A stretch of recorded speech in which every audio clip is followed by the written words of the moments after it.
Scrambler 2017. The new bike is built around Triumph's new Street Twin, which uses their all-new 900cc parallel twin motor.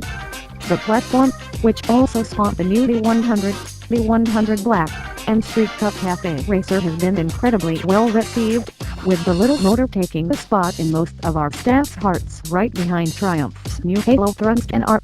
This new Street Scrambler takes that 900cc high-torque engine from the Street Twin and puts it in a new, more off-road biased chassis. Compared to the outgoing Triumph Scrambler, the new rear shocks are longer and the bars wider, which should give it a better stance for riding in the dirt. It also gets ride-by-wire fueling and switchable ABS that are unique to the Street Scrambler, in addition to traction control and a torque assist clutch. And of course, no Triumph Scrambler would be complete without that beautiful high exhaust pipe. While Ducati have pushed their Scrambler further into the dirt this ICM8 with the Desert Sled, the Triumph version seems to focus much more on looking stylish on the street. Triumph have definitely improved the lines of their new Scrambler, and the press release boasts premium finishes, graphite badges, brushed aluminum tank decals, an interchangeable pillion seat/rear aluminum rack that comes standard, number board side paddles, and a custom parts catalog with over 150 items to further customize the bike. They claim the lower seat height but give no specs and offer no information yet regarding the suspension length or travel, weight of the bike, or pricing. The one thing they do give us is that the Street Scrambler has a service interval of 10,000 miles.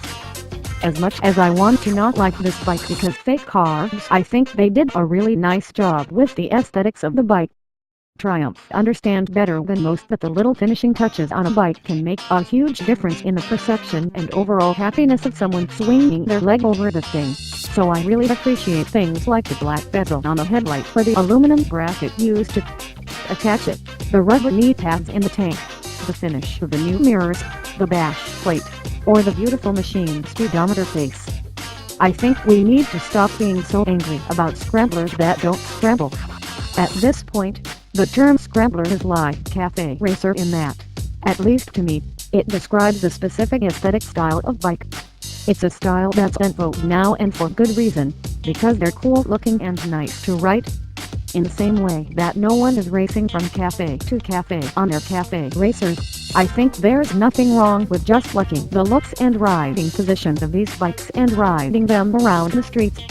All of that said, it's still something worth discussing for people who actually do want to scramble, so we can help them get onto something that actually can go in the dirt. All of this to say, we're going to talk about these bikes a lot and give ourselves permission to like them, even if that's just because they'd be great daily riders for people who think they look pretty. Because we love one of the bikes in this category parked in the garage next to the Dual Sport. This thing will likely have the same issues as the outgoing model when it comes to going off-road, but if you're into scramblers as a style, this thing nails it better than anything else on the market. The choice of the 900cc motor over the 1200cc one is an interesting one, but with a name like Street Scrambler, it seems Triumph are aiming at a much different market than BMW did with their R9 Scrambler, though I expect they're still going to try and take us on a fire road or two then they launch the thing.